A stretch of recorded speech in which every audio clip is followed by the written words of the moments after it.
Alice in the stream. Will and I've got the sillies today.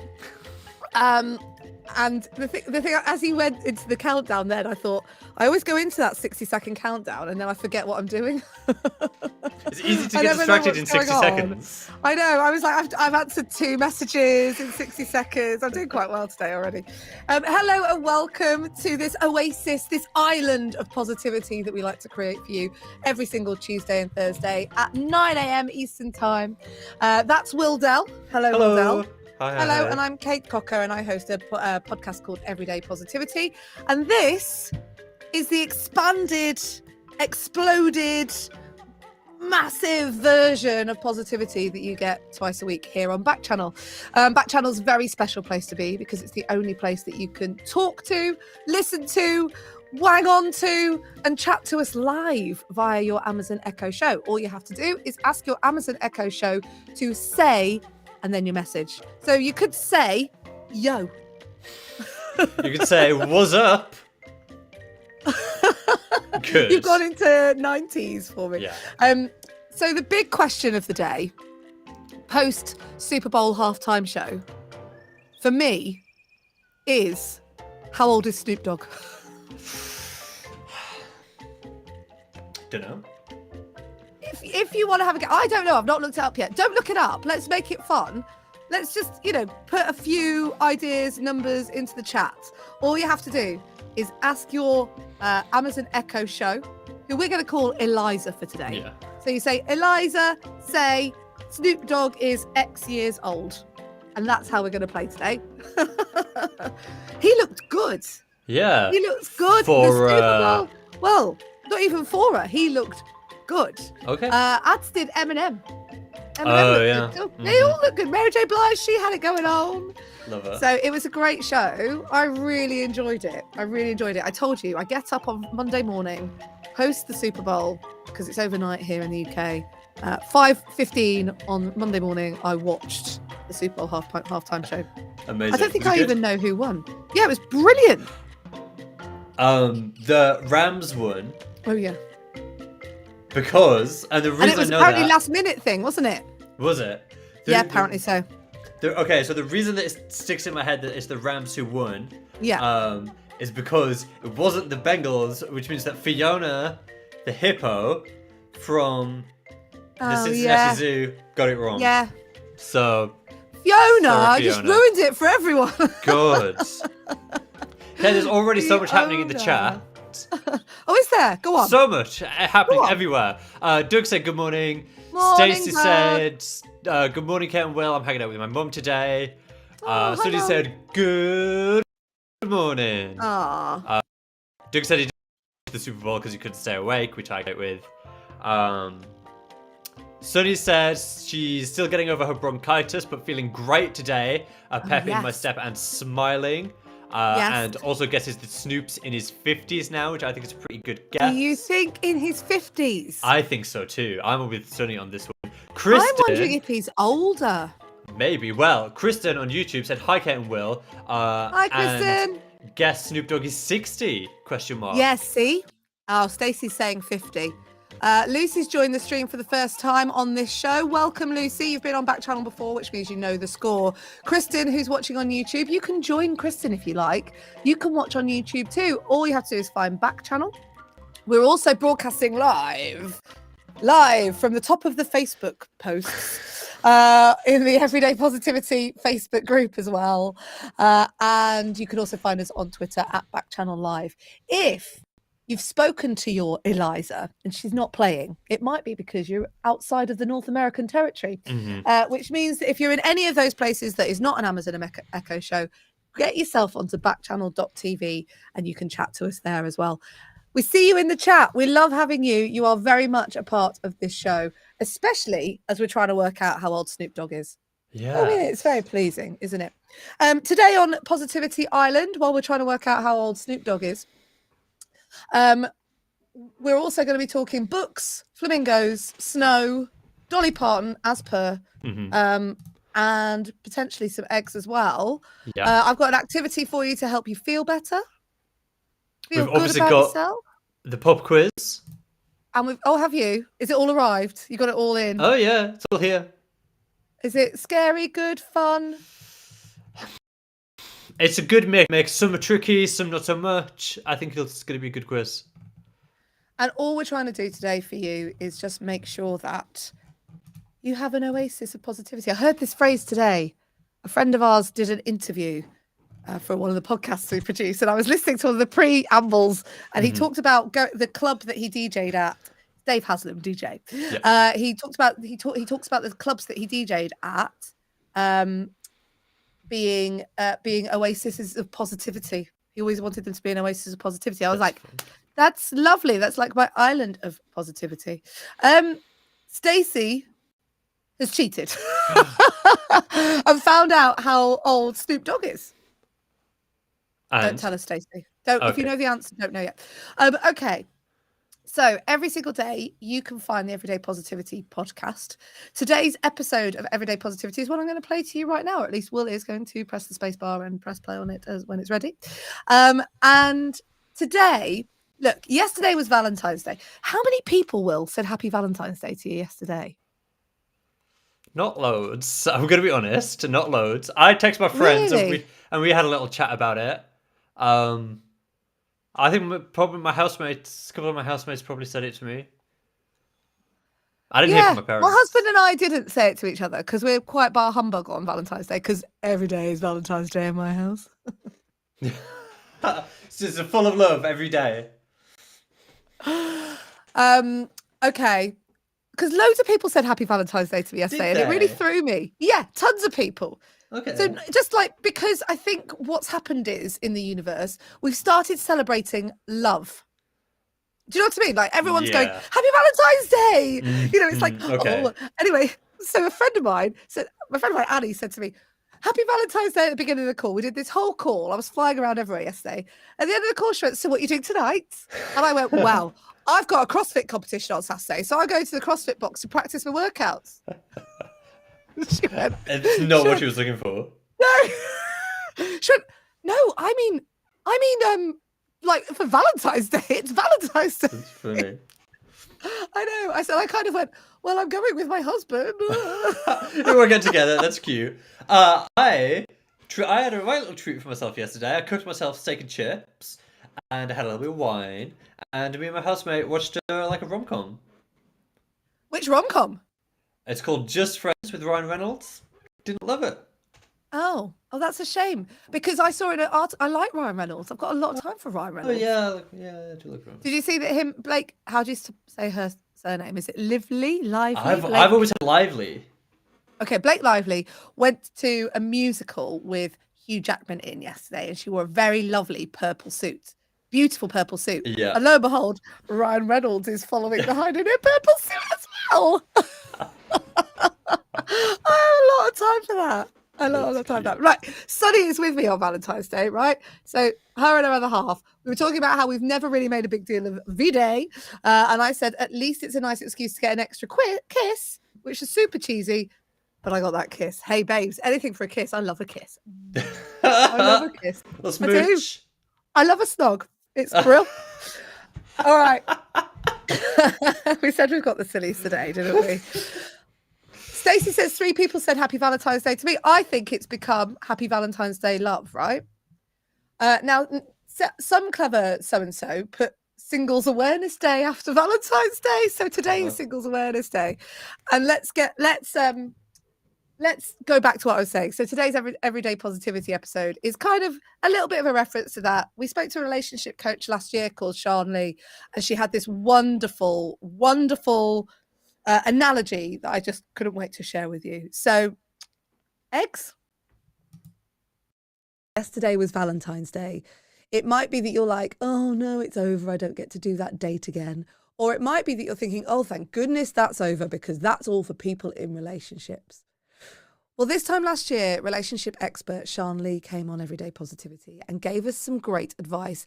And I always love the opportunity to share it, because regardless of whether you are in a relationship or you are single, there is something that you need to be working on every single day. Now, let's hear this from Sean Lee. We come into this life as like an egg, a really fragile, just out of the carton egg. And then life happens and it knocks you around a little bit and you get cracked and smushed a little. And then you meet someone who's equally cracked and smushed. And then you guys get together and make a scramble. And then you can't tell where one of you ends and the other one begins. And when relationships have challenges is when one of you decides to become a whole egg again. When you're that hard-boiled egg that now you can bounce. But what happens is we take on our partner's traits and we think that's who we are. And the challenges, I think, happen when we step inside of ourselves and go, hold on a minute. I don't think I really like talking about politics. I think I'd rather not have that topic because it always leads into an argument. So you stand in your space and you say, I'm going to be a whole egg right here. And if you can partner with someone who's also a whole egg, you get to roll around this planet beautifully. You doing you, they do them. Together, you do a great us. This idea of being a whole egg. I've been in a relationship since I was a teenager. I've been with my husband, we've been married for the last 10 years, but we've been together for 20 odd years. And in that time, I have experienced what this is to devote yourself to someone so much that you lose yourself. And that actually the most amazing moments that I've ever had in my relationship are when I have worked at myself to become the whole egg. And I think this works if you're single, if you're in a relationship, putting time and energy into becoming a whole egg, into loving yourself, into knowing yourself, into growing yourself and feeling your strength. This is where you succeed in all areas of your life. So whether you're in a relationship or you're single, what is it that you need to do today to take steps to creating yourself as a whole egg? Because whether it's a romantic relationship or not, every time you are approaching life as a whole egg, you have the opportunity to roll around with all the other whole eggs.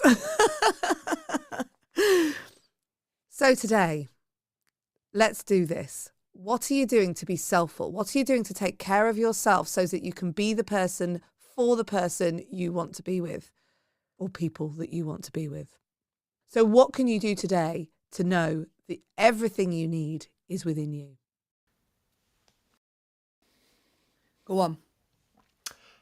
First of all, Sunny said, I love how you put the text on the egg carton. That's cute. Yes. Sunny, thank Well you so done. much. I was going to Photoshop Kate's face. I'd like to thank my mum and my dad. No. And okay. I was going to Photoshop mine and Kate's faces onto the eggs, like in the carton, but then I realized that was far too much time, money, and energy for like a 90-second clip, and it could be bothered. Longer.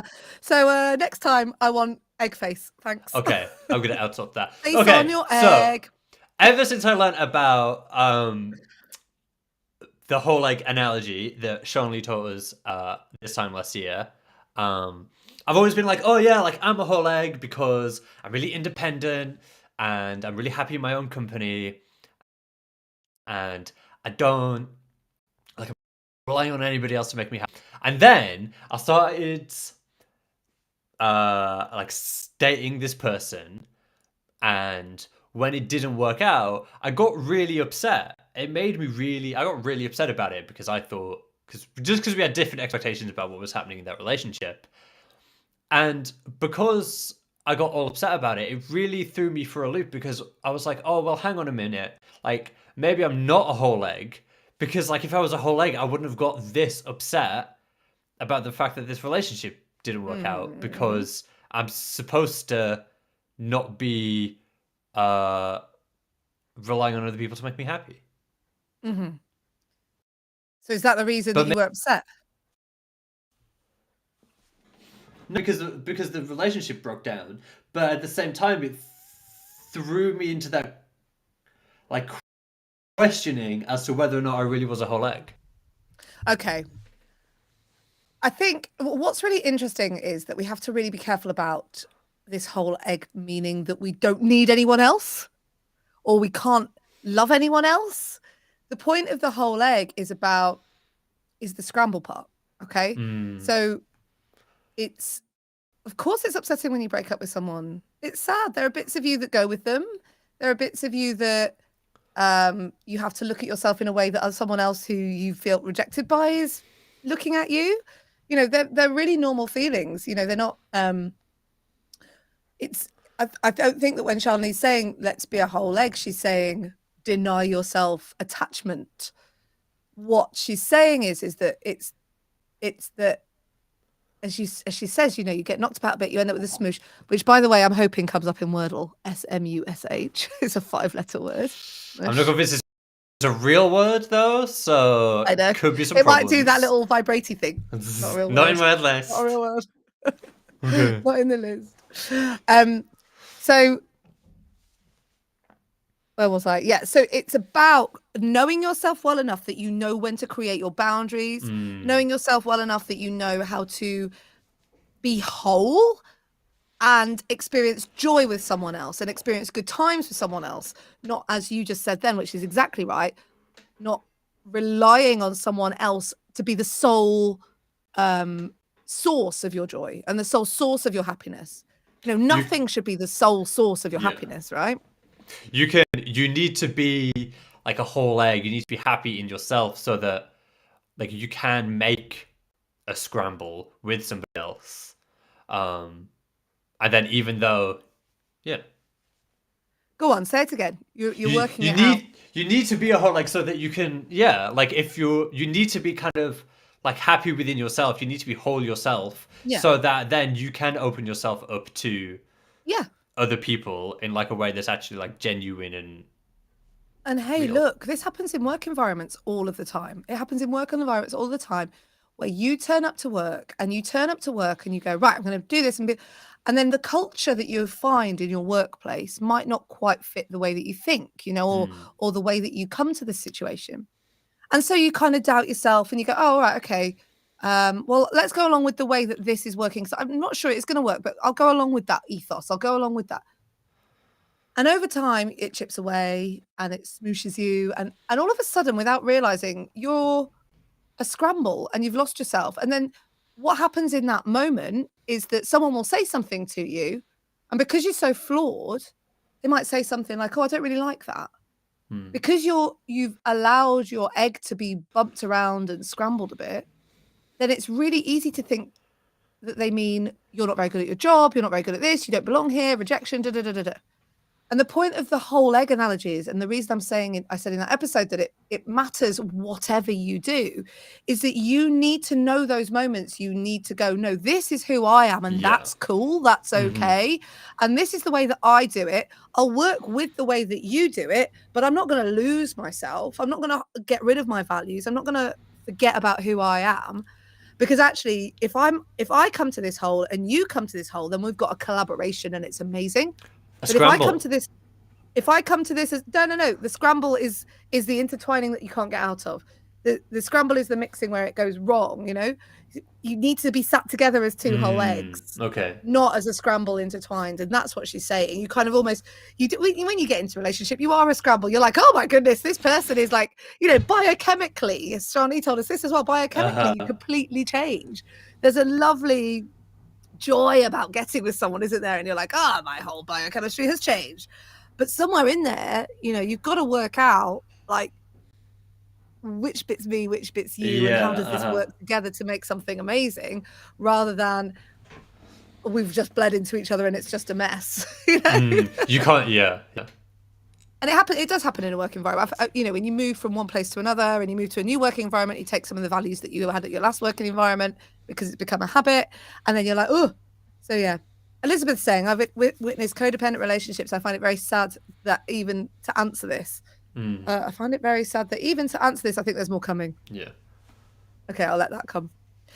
So yeah, so but it's hard. It's not easy, and it's really counterintuitive when you're feeling like that joy. And like you said, you know, you really got on with this person. You really felt for this person, and you wanted them to be part of your life. And then when they said, "Actually, no, you're not for me," that's hard. That's hard. It is hard. Of course, that's hard. So in those moments, actually, I've got the best bit of advice I got from someone is in those moments where you are in that breakup and you are at rock bottom.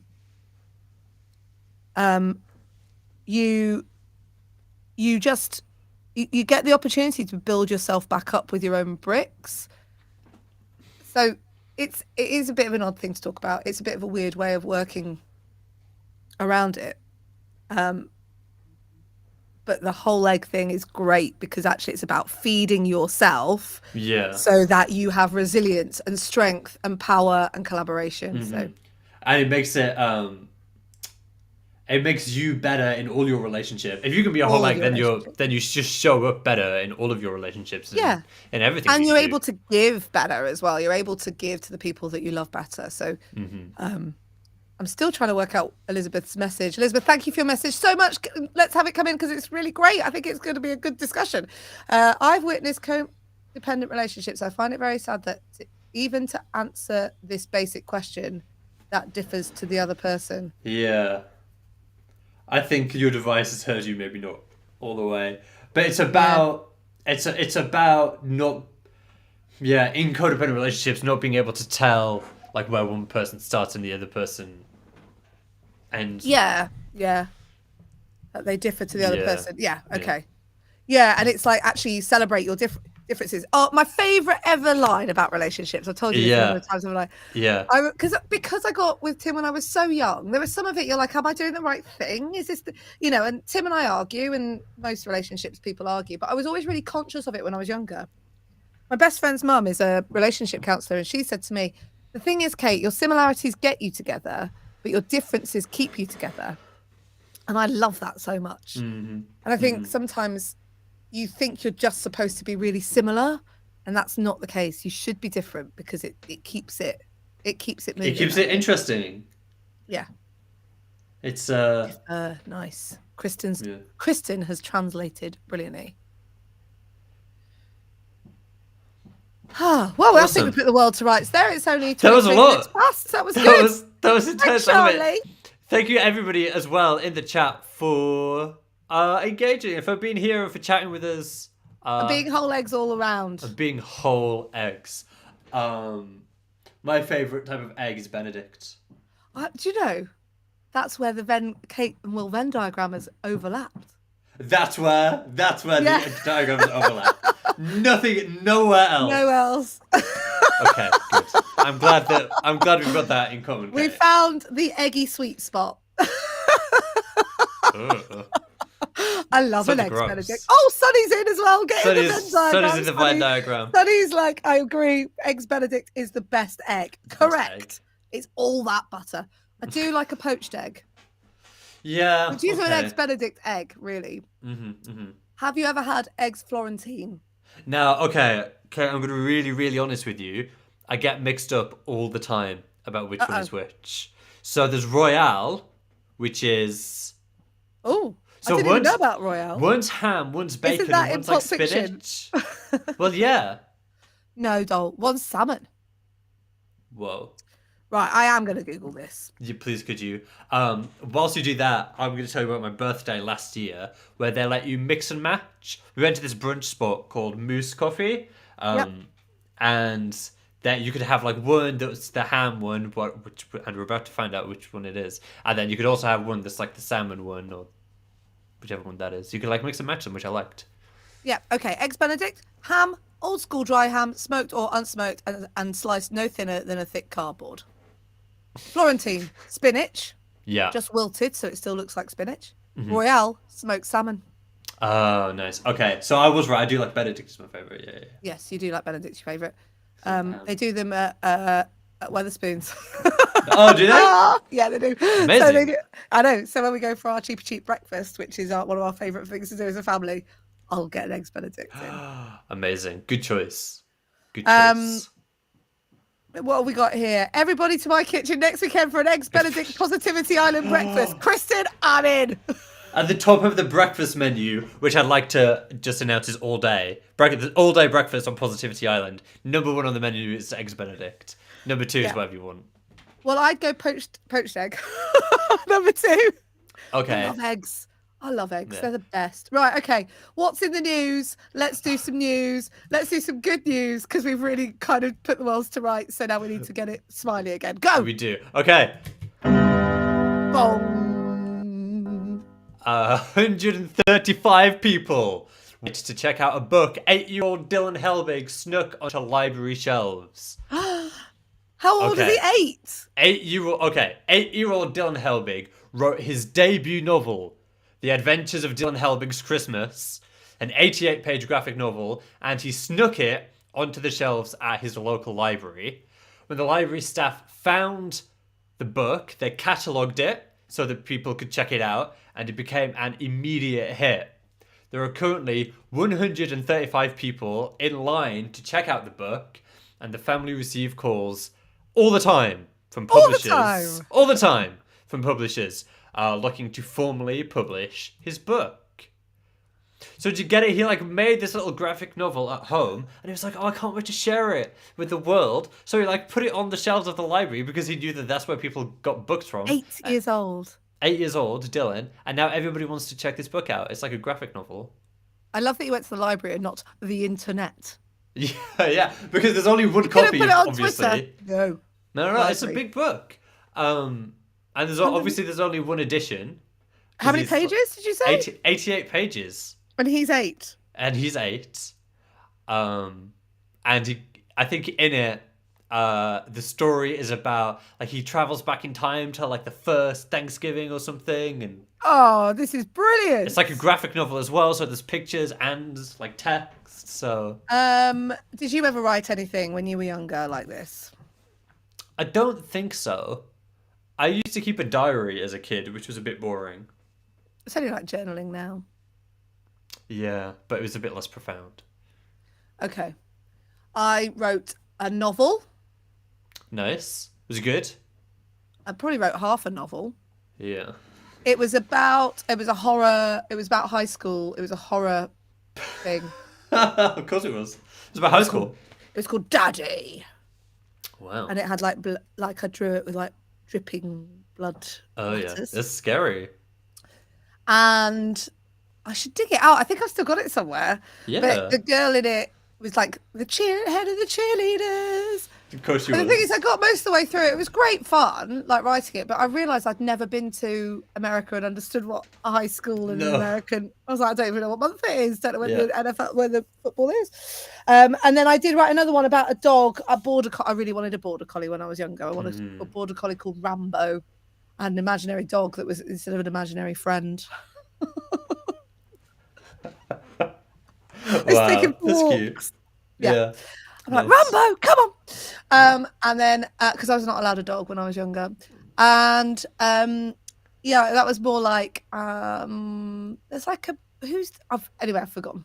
Okay. It was like an animal. It was like about the animal. He could talk. Oh, yeah, talking animals, a good one. To be fair, I don't think I finished them. And B, it's really only now I'm admitting it to the world. And so I don't know if the library's ready for me.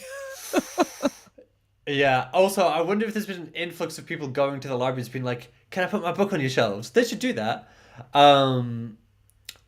Kristen said, "From working at my local library for 16 years, this warms my heart like you cannot believe." And it is cute that loads of people wanted to check it out. I used to work at a library as well, Kristen. It was one of my jobs when I was in college, but it was like our campus library, so all the books were like about business and stuff like that. Did you enjoy cataloguing them, like the numbers and stuff? My only job, being quite nice. The only thing I was allowed to do is put the books back on the shelves. So people would return them, and then I would put them back on the shelves. That was the only thing I was allowed to do. And I did it at night. From my shift started at 10 p.m. and finished at about midnight. And all I did was push my little trolley around full of books, and I had my headphones in, and I put the books back on the shelves. But now I'm ace at the Dewey Decimal System. Amazing. Yeah. What did you wear? What did I wear? to my job at the library, like jeans and a t-shirt, probably. Oh. But I don't know. Is it I think that picture would have been more fun in shorts. Right, next news. Oh my goodness. A snowman travelled 800 miles to meet a kindergarten class. How does a snowman travel 800 miles, Will? Okay, thank you so much for asking. Well, Robin Hughes realised that most of her Florida kindergarten class had never seen, let alone touched, any snow. So she asked her sister Amber, who lives in Kentucky, to ship her a snowman for her class. So the next time it snowed, Amber created Lucky the Snowman with blueberry eyes and a carrot nose and shipped it via UPS priority to Florida. In a big fridge, I hope. In a big fridge, I suspect. And yeah, the class marveled at the snowman. They got to meet the snow for the first time. They were pretty amazed. It's better than having a dog in the playground. It is better than having a dog in the playground. How long do you reckon the snowman lasted in Florida? Okay, so they took him into the classroom and then to the kindergarten class, and they showed the snowman to all the kids, and the kids was like, oh my god, it's snow, it's so cold, it's so soft, it's a snowman, how amazing. And then they took it around all the other classes, and then every time it started to get a bit warm, they like put it in the freezer for a bit. They'd like keep it into the freezer, and then they'd take it to a different classroom so that everybody got a chance to see the snowman. And then once everybody had seen it, I can't remember exactly, but they left it on they'd created like a plot of land in their garden or something, like a vegetable patch or like a flower bed or something. So when it was time for Lucky the Snowman to go home, they they let it melt on that patch of whatever that new thing was. Isn't that lovely? It's cute. It does make me think of Olaf in Do You Want to Build a Snowman? Oh, 100%. There's a line in that when he says something about a big humming a puddle. Yeah. I will work that out for next time. For another day. I'll put it on my list of things to look up for. Yeah, thank Thursday. you. Bong? Can you imagine, one final thing, can you imagine how exciting it would be to see snow for the first time as a kindergartner? I went to uni with somebody from Israel, and she had never seen snow before. And then we lived in the north of England, where it snows all the time. And Not she all the was, it snows. Yeah, not all the time like it does in, like, Svalbard. But she was ecstatic for days. There was a great, I got a story on my Instagram today. What was his name? Yeah. What was his name? If you can remember the first time you saw snow, let us get in touch. Yeah. I don't remember the first time I saw snow. No, me neither. I've got some great memories of sledging, though. Sledding. Andy Hill, it messaged me to say he's doing 120 days of fitness. He's on day 102 of 120. He's spent 20 minutes shoveling snow, listening to Everyday Positivity, # happy as a whole egg. Happy as a whole egg. There you go. Shovel some snow, be a whole egg. Eggs Benedict. Chris is heading to physical therapy appointment. See you later, everybody. Go Thanks, have a good Kristen. time. Feel good. Okay. So we're staying. Can you do it again? No, I have a loud keyboard, okay? My spacebar's just loud. We're gonna have to. Dong!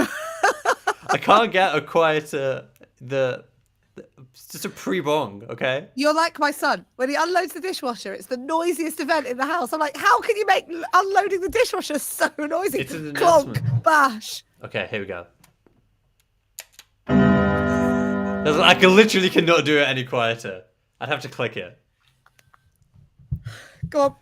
Pink flamingos Yay! are returning to Florida.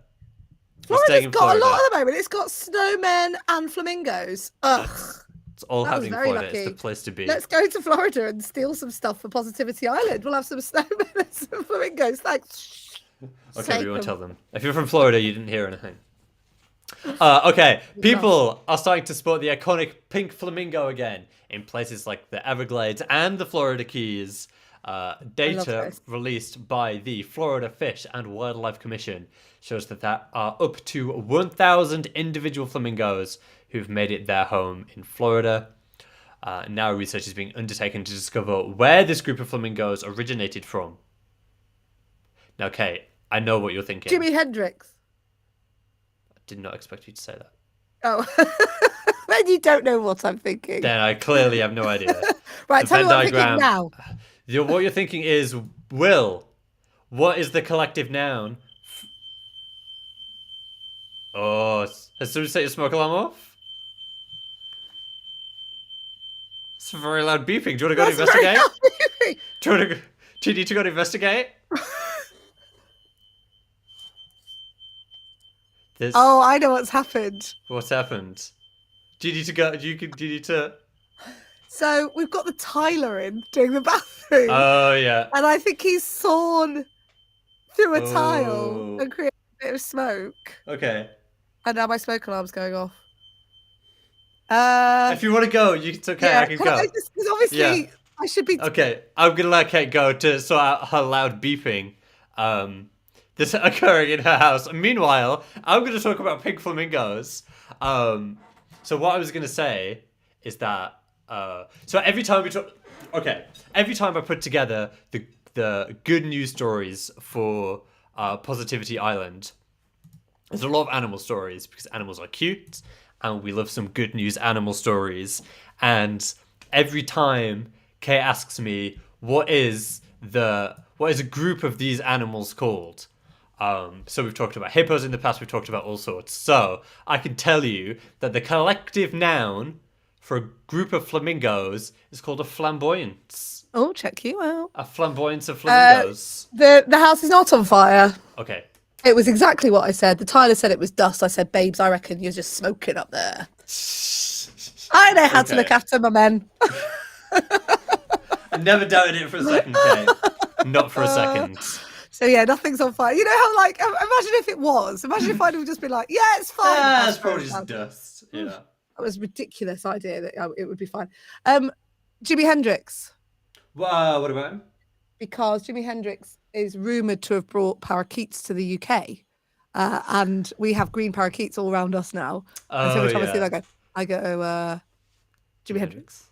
So maybe he brought flamingos to Florida. Back to Florida. Are flamingos in Florida pink like they are where they live?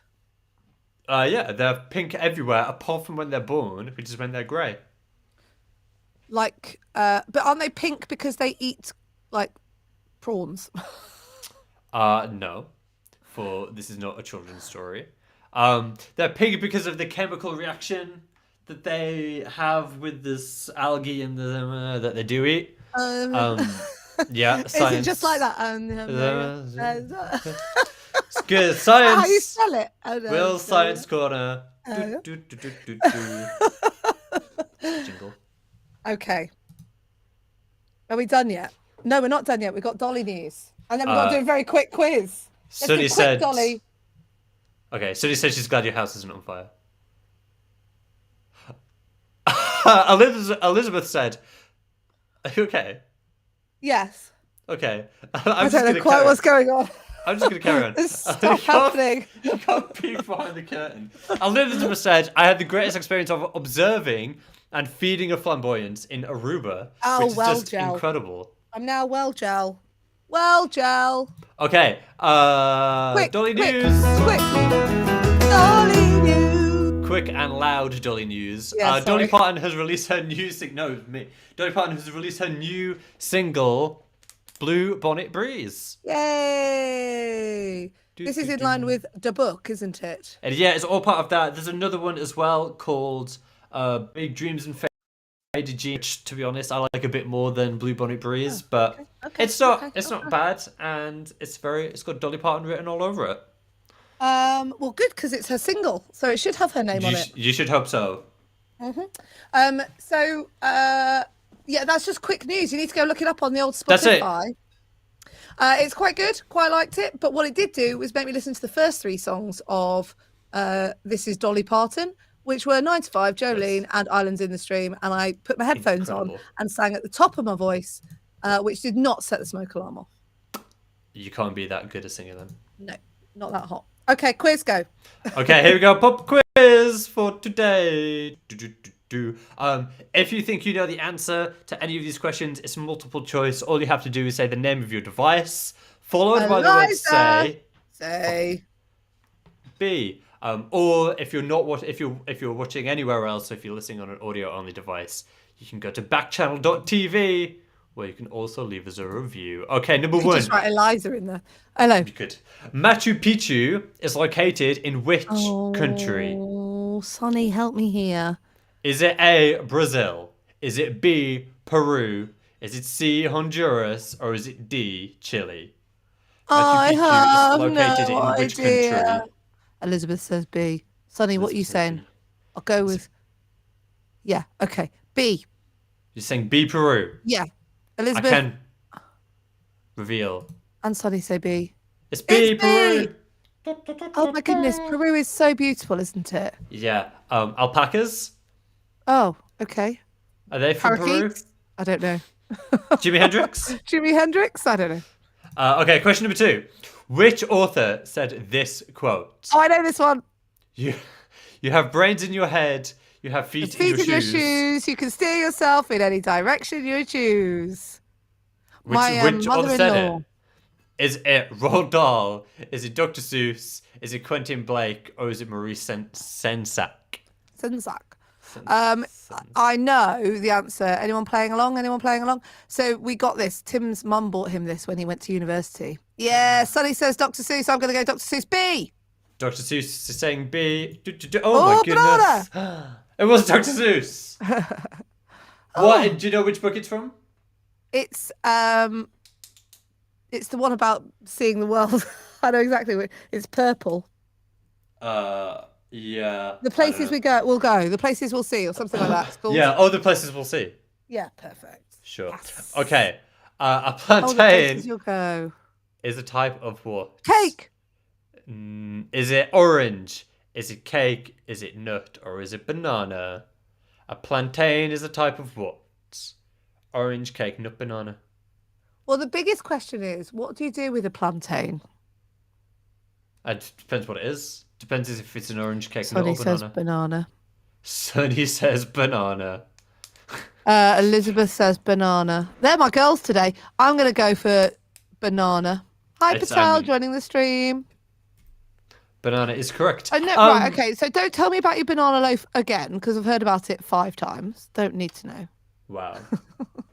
I don't know. You could fry plantain. I made a banana cake the other day. All right. Who is it made? Well, I'm not making any for you then, am I? Fine. I'm making a rainbow cake today. Another one? Another one. I've It's got a an order. signature. I've got an order for mask PJ mask cake. So I've bought the PJ mask characters. They're red, green, and blue, and I've bought enough to make 4 red, green, blue, red. I think I'm gonna go banana bread, not banana loaf. What am I saying? Banana cake. Sonny says I'm going to be craving banana bread now. Thanks. Yeah. Well, Will can make you one. If you know what to do with the plantain, though, let me know. Yeah, what do you do with the plantain? I think you can do fried plantain. Is it like a potato or a banana? No, it's like a banana. It's either more or less sweet. I can't remember. I'm almost certain less. I had fried plantain in Malaysia. Okay. This is the first time I'm thinking about it since it's happened. But yeah. Anyway, okay. What's PJ mask?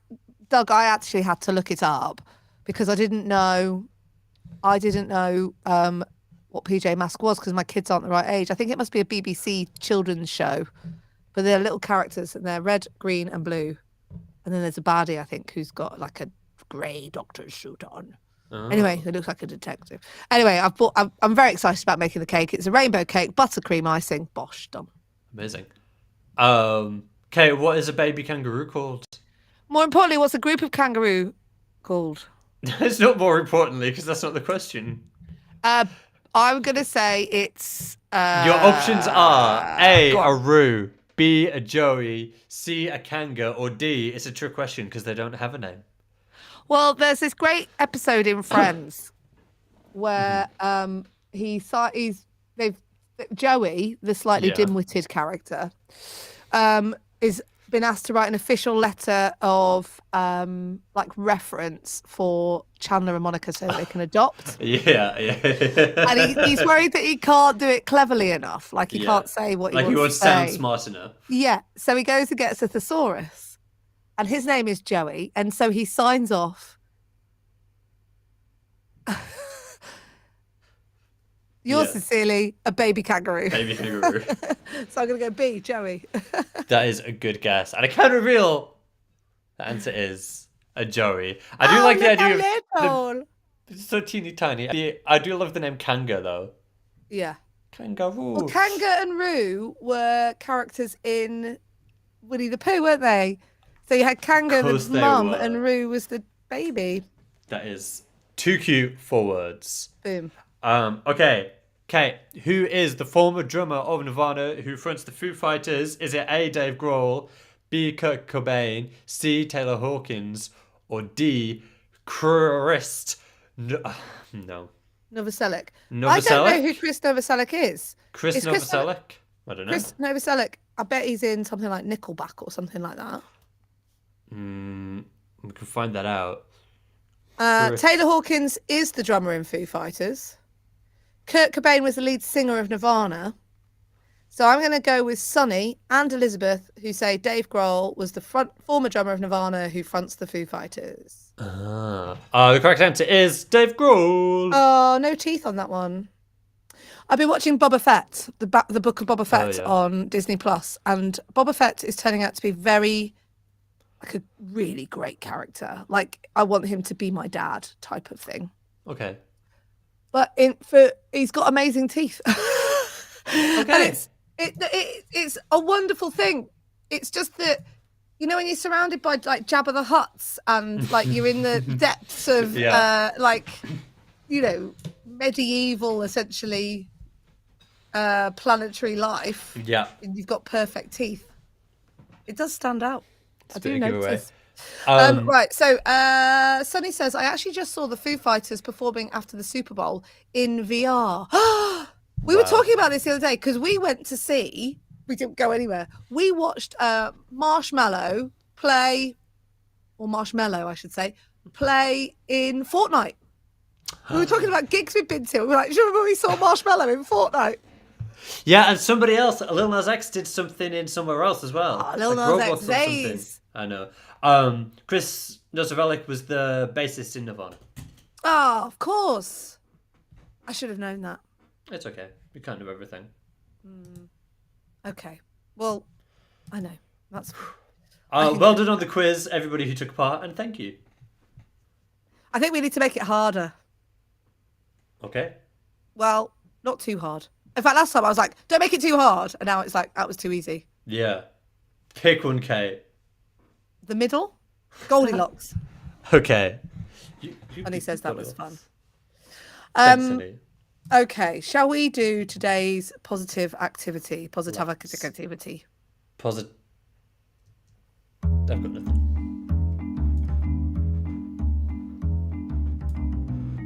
You know when you're just not feeling quite right? What's your... That is pause activity, brilliant. What's your relationship with your body like, Will? Like, how do you perceive your body? My body is the way that my brain gets from room to room. Okay, so it's quite a dismissive relationship. Quite a functional relationship. I'd say that it's interesting, the relationship you have with your body. So when I had a baby, my relationship with my body changed. I think that sometimes I can be angry with my body. When you get sick, you can be angry with your body. Mm-hmm. So there's lots of things going on about how you feel about your body. But today's activity is about helping you build a good, strong relationship with yourself and your perception. So there's this lovely line that possession is like 90% of the law or something like that. Have you heard that line? Yeah. I'm going to tell you right now that perception is like 99% of how you live your life. So you're changing your perception on how you feel about something is really important. And what I want you to do today as your activity for positivity activity is to sit comfortably in a quiet location and just breathe. And as you breathe, feel the strength of your body sucking in the air into your lungs. Feel the strength your body has. Feel the strength of how you're being held up. Feel the strength of how you've got your feet on the ground and you're connected to the earth. And just feel your strength. Sunny says, my body has a lot of issues, but it tries so hard and does so much for me, and I love that. I'm proud of my resilient body. What a great way to look at your body. Have faith in your body, have faith in yourself, and just breathe and feel your strength. So that's today's positivity activity. I like that one. I will tell you something about my body, though. Nope. Oh, God. Okay, let me prepare myself. No. I'm going to start that again. The way that I'm changing my relationship with my body is that yesterday I went for my first run in ages. Oh my goodness, Will, can I just say that the Venn diagram has crossed again? So now we both like eggs Benedict and what? We both taken up running again? I went for a run yesterday for the first time in a year. Did you actually? Year. Mine's been over a year. Sonny's laughing at me because she doesn't want to hear about my body. No. But yeah, I bought some new running shorts and put my old trainers back on, and off I went. There's something in that. But that's great. So how did it feel? How did you feel today? My calves are a little bit stiff. Yes, correct. As I would expect. But I feel good. I feel proud of myself that I made myself get up and go. And I'll probably do it again tomorrow. Good. Rest day today, run again tomorrow. Yeah. Good. Elizabeth's just thrown in right at the very end of the show. Let's have a side of smashed avo, red onion on toast. Oh, yeah, okay. I think eggs Benedict with a side of smashed avo and red onion on toast is the way to go on Positivity Island. We've had a great show with you today. Thank you very much for taking part. We've done books. I mean, goodness, I'm 8 and I've written a graphic novel and it's 135 person wait list in the library. Come on. We've all visualised Will putting books back on shelves in a pair of shorts. We talked eggs Benedict in a big way. The Will and Kate Venn diagram crossed today around eggs Benedict and going for a run. Yeah. We found out that there's a joy in everything, including a flamboyance of flamingos, and that joy could come back. And that the snowmen can travel. They can, believe it or not. Feel your strength every single day. And make sure that you are always working on yourself so that you can be a whole egg and sit in with another load of whole eggs and keep your shell on. Will.